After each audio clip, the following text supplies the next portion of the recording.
olhamos e analisamos o passado e deparamos com o presente, a gente vê o quanto a humanidade evoluiu significativamente. Neste vídeo que irei mostrar nesta videoaula, está falando sobre um dos temas que mais causa perguntas e indagações entre a humanidade, que é o evento mitológico chamado dilúvio, ou simplesmente dilúvios, porque é contado por diversos povos da antiguidade. Então, para podermos compreender e entender eventos e acontecimentos históricos, é preciso estudar e conhecer a história. A história é essencial e fundamental para buscarmos respostas e explicações às perguntas as quais por muitas vezes não a encontramos. Por isso que os religiosos têm muitas dificuldades de entender a sua própria religião. O problema de um religioso é que ele deposita toda a confiança e credibilidade em um livro religioso, mas não conhece a história dos seus próprios respectivos livros religiosos, só acreditando naquilo que lhe foi apresentado como única e verdade absoluta. Por exemplo, os hebreus eram politeístas, adoravam vários deuses e deusas. O maior deus do panteão politeísta hebraico era o deus Er. O deus Jeová ou Javé veio muito posterior ao deus El.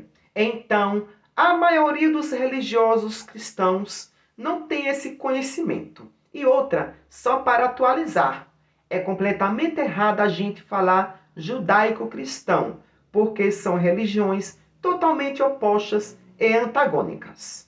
Engraçado, o cristão adota princípios fundamentalistas religioso judaico, pensando que é compatível ao cristianismo, mas não, por falta de conhecimento, causa distornância religiosa. Depois farei um vídeo sobre essa questão que é errado chamar judaico-cristão. Enfim, sobre os dilúvios que são contados nos povos da antiguidade, literalmente não é verdade. Não aconteceu de fato um dilúvio mundial. Para quem não sabe, quando os povos deixaram de ser nômades e se instalaram nas margens dos rios, principalmente do Crescente Fértil, se a gente observar nos nossos dias atuais, todas as cidades são construídas perto de uma fonte de água, seja ele rio, lagos ou mares. Por que isso? Porque é justamente onde a vida explode, servindo para o abastecimento, irrigação, consumo, fonte de alimento e até mesmo para o aproveitamento do potencial hídrico para o transporte de recursos. Aqui na América, as civilizações indígenas pré-colombianas se formaram perto de fonte de água. Os astecas se desenvolveram praticamente dentro da água. Até tiveram que se adaptar a todo aquele sistema hídrico, como, por exemplo, o modo de produção asiático, agrário e hidráulico. Então, quando cai um grande volume de água das nuvens e se tem uma geografia de grande quantidade de água, o que vai acontecer? Vai provocar uma inundação totalmente desastrosa, devastando todo aquele território. Foi o que aconteceu com o Rio Grande do Sul. Então, era o que mais acontecia antigamente. Existiam essas inundações e com essas inundações criou-se o mito do dilúvio ou dos dilúvios. Naquela época, os povos não tinham conhecimento e nem noções de que existiam outros continentes. Para eles, o mundo era só aquele território que eles conheciam e faziam trocas culturais e comerciais. Então, a noção de um dilúvio era justamente as grandes cheias dos rios e a quantidade de água que vinha das nuvens. Todas as civilizações do Crescente Fértil se desenvolveram a partir de rios, e esses rios, em épocas de cheias, causavam inundações de grande escala e proporção. Então, só através da história e da arqueologia que conseguimos compreender esses fatores geológicos e climáticos das civilizações antigas, dentro de uma perspectiva mitológica e lendária. E outra, gente, nós sabemos que para chover é necessário e fundamental do chamado ciclo da água. Então, é impossível haver um dilúvio mundial, porque as nuvens precisam que a água evapore da superfície da Terra através da luz do Sol para poder continuar a chover. Então, dá para se ver logo que tudo isso não passa de uma mitologia. Por hoje só, e fique agora com o vídeo a seguir. Bom, não, pessoal, Daniel Gontijo por aqui, sou professor de psicologia, doutor em neurociências e fundador do Instituto Ponto Azul, e este é mais um vídeo do quadro Ateu Responde, do qual vocês me mandam perguntas e fazem provocações para eu poder responder ao vivão. O Henrique, que já estava na espera aqui da live, mandou uma questão que eu achei bem interessante, pertinente, a respeito do dilúvio bíblico. Seria pura mitologia ou acha que ele é permeado por acontecimentos parecidos com o dilúvio, entre aspas, aqui, na verdade, né, a enchente do Rio Grande do Sul? Obrigado, Henrique, pela questão, valeu pela provocação, eu acho um tema muito importante, até porque, recentemente, muitas pessoas têm se posicionado interpretando as enchentes do Rio Grande do Sul por um viés, uma perspectiva religiosa muito triste, muito deplorável, inclusive, sobre a qual eu vou comentar daqui a pouquinho. E aí sim, eu vou responder então a essa questão que o Henrique deixou aqui no início da live sobre o dilúvio, se teria sido um mito inspirado em enchentes como essas que estão acontecendo, infelizmente, no Rio Grande do Sul, essa tragédia, essa catástrofe natural. E a resposta é sim, Henrique. Conforme historiadores, arqueólogos, que se debruçam sobre esse tipo de tema, essas narrativas se constroem a partir de experiências de vida, fenômenos que acometem, o que acontecem em certas.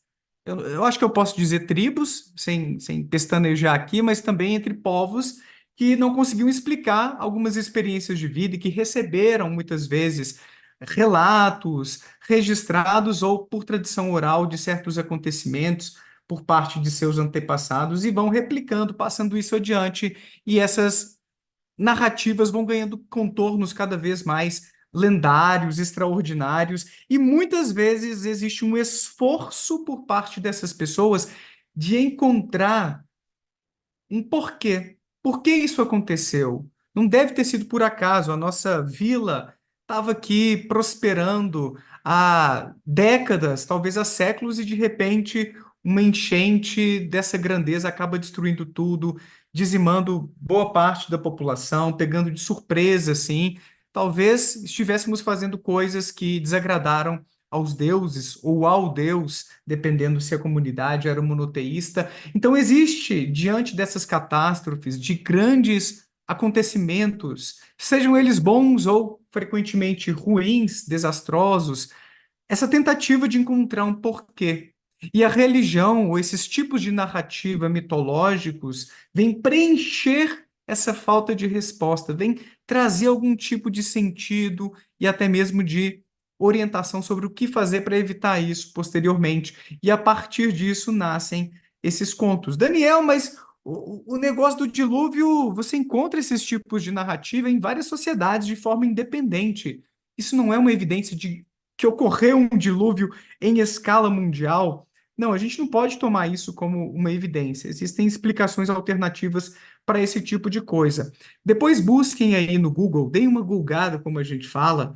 Super interessante, dilúvio, que vocês vão encontrar essa matéria aqui, bem completinha, com várias coisas legais, com entrevistas, inclusive, com professores universitários, pesquisadores a respeito desse tema, que vocês vão entender que o mito do dilúvio, ele não começou com a Bíblia. Na verdade, essa narrativa bíblica provavelmente foi inspirada em outras narrativas ainda mais antigas que já existiam e que continham heróis, personagens bastante diferentes. Então, por exemplo, aqui, nossa, quanta propaganda, hein? A gente encontra que essa história foi escrita 18 séculos antes de Cristo, em mais de 1000 anos antes da Bíblia, no épico de Atrahasis. Eu não sei se é assim a pronúncia. Na verdade, o tal herói não tem exatamente um nome, mas um título. Atrahasis significa grande sábio em acádio, o idioma da Babilônia. O deus que ordenou o dilúvio também é outro. Seu nome é Enlil. Ele decidiu destruir a vida na Terra por um motivo mais comum em condomínios do que em textos sagrados. A humanidade estava fazendo muito barulho e não deixava ele dormir. Foi um outro deus chamado Enki que avisou Atrahasis do futuro desastre e ordenou a construção da arca. Então essa matéria é bem completinha, bem legal, mostrando como existem diferentes narrativas a respeito disso. Eu queria chegar aqui embaixo só para ler esse trecho aqui para vocês, ó. A presença de relatos diluvianos entre os mesopotâmicos, hebreus, gregos e outros povos não é indicativo histórico de um dilúvio universal, algo que não existiu.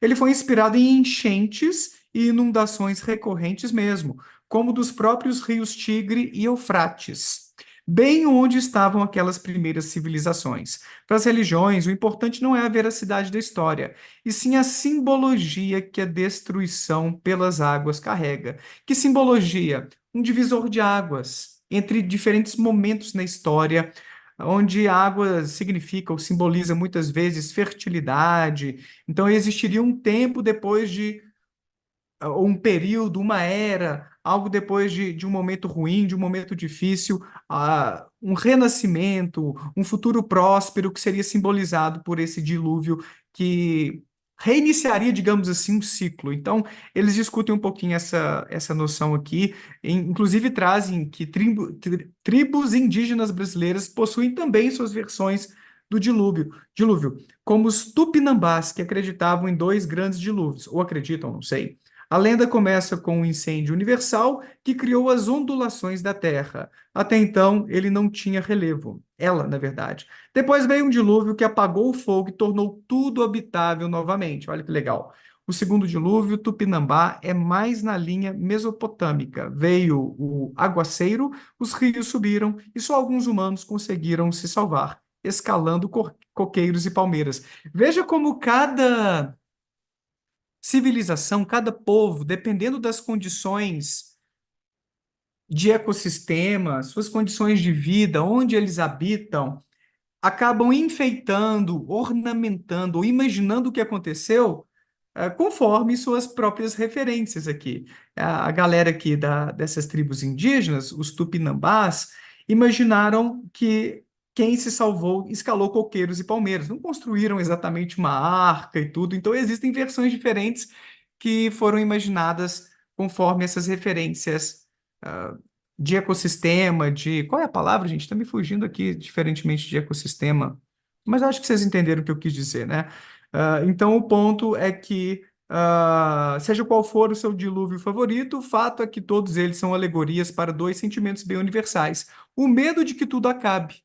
Então, esse medo da morte, esse medo de um fim da civilização, muitas vezes inspirado, motivado por acontecimentos reais de catástrofe, que põem fim à vida de tantas pessoas, conectados, esses eventos todos, com a esperança de que sempre há um recomeço, acabam inspirando esses contos, essas narrativas fantásticas que a gente encontra em várias religiões, entre vários povos, e não seria diferente com a galera que acabou escrevendo os textos que vieram a compor a Bíblia tempos depois. Então, é um texto muito legal. Joguem aí, super interessante, Dilúvio, para vocês darem uma olhadinha com calma depois. Obrigado, Henrique, pela pergunta.